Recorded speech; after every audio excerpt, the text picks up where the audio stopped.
ছেপ্টেম্বৰ মনত পৰে সেই কলা দিনটো ছিংগাপুৰৰ পৰা হঠাৎ অহা সেই খবৰটো জুবিন দা আৰু আমাৰ মাজত নাই মোবাইলে মোবাইলে বিয়পিল মাথো এক হাহাকাৰৰ চিনৰ সিদিনা গোটেই অসম নিস্তব্ধ হৈ পৰিছিল আজিও সেই দৃশ্য দুচকুত ভাহি উঠে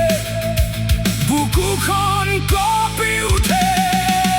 কাঢ়ি নিলে আমাৰ বুকুৰ আপোন জুবিন দাক আজিও কান্দে অসমে সুঁৱৰি তোমাক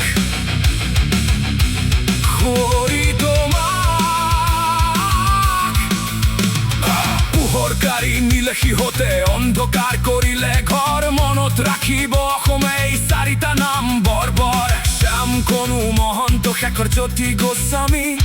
সিদ্ধাৰ্থ শৰ্মা অমৃত প্ৰভাত এই চাৰিজন হত্যাকাৰী আজি কিয় মুকলি আকাশৰ তলত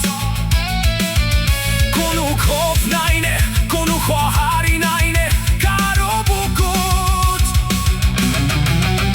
অসমৰ হিয়াৰ আমঠোক যিয়ে বুকুৰ পৰা কাঢ়ি ল'লে সিহঁত আজিও মুক্ত হৈ কেনেকৈ ঘূৰি ফুৰে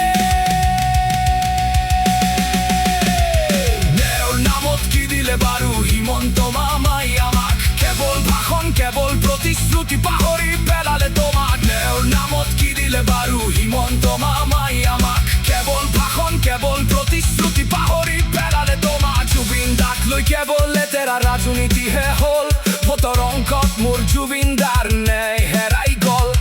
কাউণ্টাৰ নাই শাস্তি নাই কেৱল ফাইলৰ খেল হত্যাকাৰীৰ বাবে নাই কিয় আজি ফাঁচি বা জেল ৰাজনীতিৰ এই খেলখন আটাইতকৈ ডাঙৰ পাপ প্ৰতিজন অসমীয়াৰ বুকুত আজি কেৱল অনুতাপ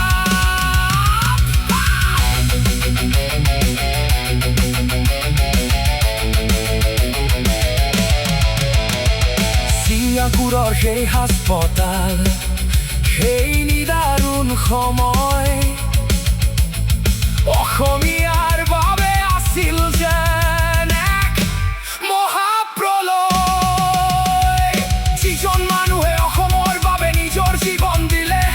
ৰাজনীতিৰ বজাৰত তেওঁ নাই কিয় বিক্ৰী হ'লে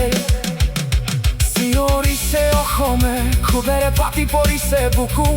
হত্যাকাৰীক শাস্তি নিদিয়ালৈকে ক্ষোভ নোৱাৰে চকু কাউৰীয়ে কাঢ়িব নোৱাৰে কেতিয়াও কহিনুৰৰ দাম ৰাজনীতিৰ ধূলিয়ে মচিব নোৱাৰে জুবিন দা তোমাৰ নাম যেতিয়ালৈকে বাজিব অসমৰ আকাশত গান তেতিয়ালৈকে জীয়াই থাকিবা তুমি আমাৰ অভিমান অসমে এদিন হ'বই হ'ব হত্যাকাৰীৰ বাবে কঠিন